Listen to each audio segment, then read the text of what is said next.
Rotator cuff tier की जो दूरबीन से सर्जरी होती है दोस्तों, आखिर वो महंगी क्यों होती है? कुछ हॉस्पिटल्स में सर्जरी सस्ती होती है, कहीं पे आपको मालूम पड़ता है कि सर्जरी का जो कॉस्ट है वो कम आ रहा है, और कहीं कहीं कॉस्ट बहुत ही ड्रास्टिकली ज़्यादा महंगा होता है। आखिर क्या डिफरेंस है इन दोनों के अंदर? सो दोस्तों, सर्जरी की कॉस्ट डिपेंड करती है आप कौन से हॉस्पिटल में जा रहे हैं। दूसरा फैक्टर है कि आखिर कौन सा इम्प्लांट लग रहा है आपके कंधे में। रोटेटर कफ सर्जरी अगर जब मैं सिंगल रो रिपेयर करते हैं, सिंगल रो रिपेयर के अंदर दोस्तों कुछ सूचर एंकर्स लगते हैं जिसमें धागे निकले होते हैं, धागे से आप टॉर्न रोटेटर कफ को बांध देते हो।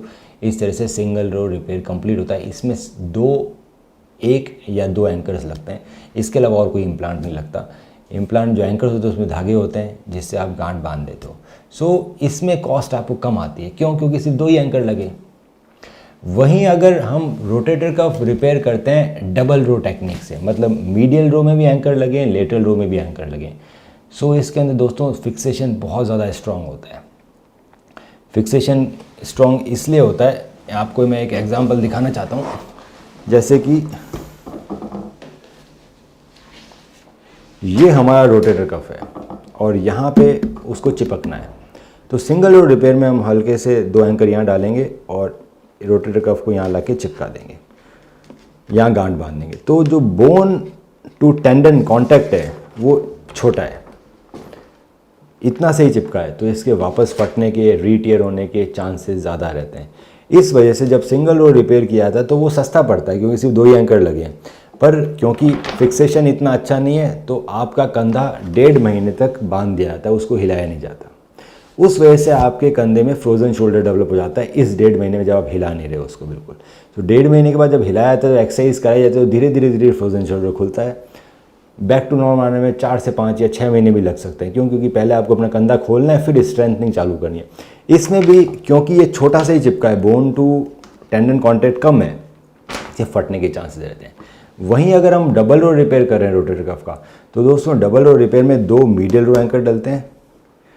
टेंडन को आप यहाँ तक लाते हो, मीडियल रो एंकर से जो टेप या फिर वायर्स निकल रहे हैं उसको आप ले जाके लेटरल रो एंकर से द्वारा अंदर डाल दो बोन के अंदर।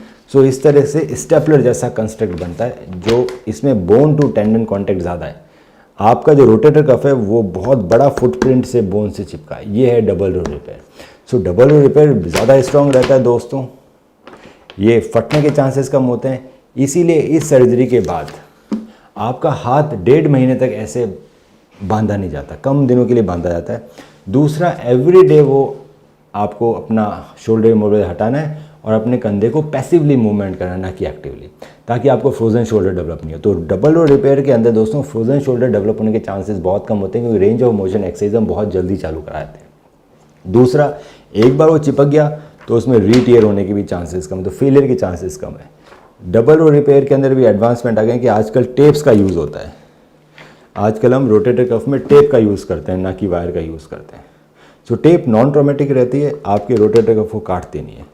सो double row repair with tape with knotless technique, मतलब गांठ नहीं बांधनी, ये सबसे एडवांस टेक्निक है जिसमें आप बहुत जल्दी ठीक होते हो, फेलियर के चांसेस कम है, और ये दूरबीन से होती है। बहुत कम छेद होते हैं कंधे में और ये सर्जरी परफॉर्म की जाती है।